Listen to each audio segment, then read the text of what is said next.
Hi guys, it's Laura and today I'm back with a new video. This time it's gonna be the first story time of the channel and it's gonna be a bit crazy because it is about a drunk Uber driver.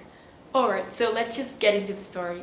This story happened here in Riyadh, Saudi Arabia, and that's why it's even more crazy because in this country alcohol is not allowed at all, so how could there be a drunk Uber driver? Well, that's why it's crazy.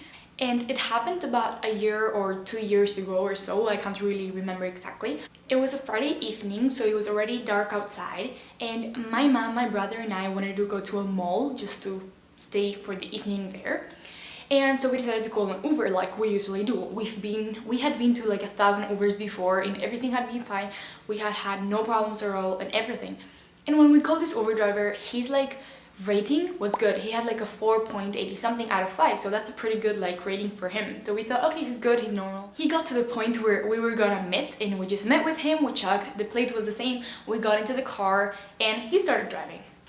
About 30 seconds from when he started driving, this whole story started. First, when we started moving, he started asking 1,000 questions about us, like, where does your mom work? Where do you guys go to school? What language are you? Where are you from? Do you live in the compound? How many years for? Like crazy stuff like that. His English wasn't that good though, but we could understand basically what he was saying. But yeah, he kept asking a lot of personal kind of questions and stuff. So that was a bit weird, but we were like, okay, maybe he's just a little bit too friendly, but you know, he's normal. But the thing that didn't seem too normal to us was that as he was asking these questions, he would completely turn his head to look at us at the back seat, completely 180 degrees, and so he wouldn't be looking at the road at all. Like he would stay for 10 seconds looking back at us instead of looking at the road, and we were like, he's gonna crash. He is gonna crash.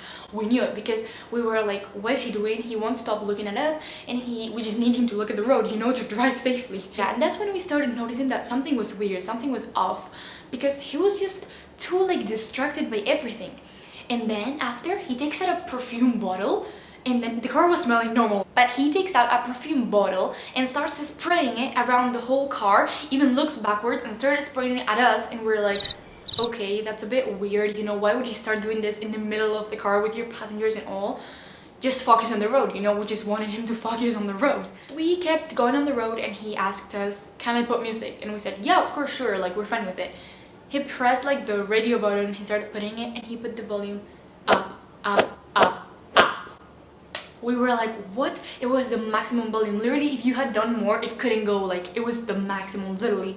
It was so high, so loud, but we were like, it's fine, just let him do whatever he wants. So yeah, that happened, and then he started kind of jamming out to the music that he was putting on, that on the car, and we were like, okay, that's a bit weird. And then the way he drove especially was what made us so scared. He started driving so crazily, he was starting to sprint, and then suddenly would stop when he's this close to the next car, move like this between the different parts of the road, and we were like, oh my god, he's gonna crash for sure. Now, before we thought he was gonna crash, but now it's for sure. We were kind of just praying that we wouldn't crash at the back of the car. Please just don't crash. And obviously we were so nervous then because we didn't know what was happening, we didn't know what was going on. Now I can tell you more relaxed because I'm out, I know I'm safe.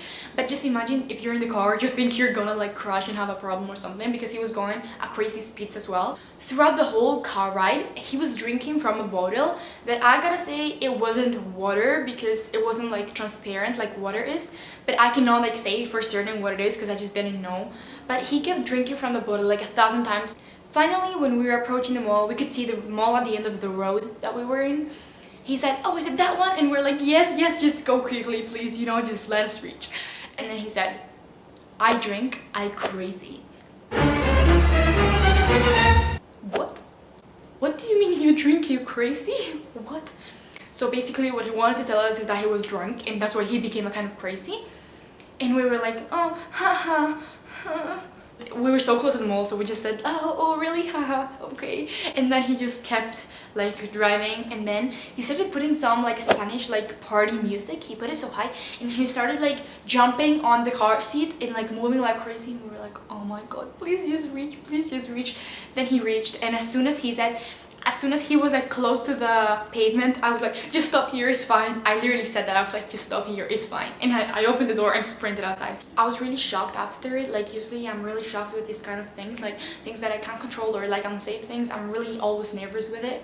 So I was really shocked for like a couple of good minutes or a kind of half an hour afterwards, because I was like, what just happened, you know? Alright guys, so this is it for today's video. Give it a thumbs up if you liked it, subscribe to see more of my videos, and bye bye, see you soon.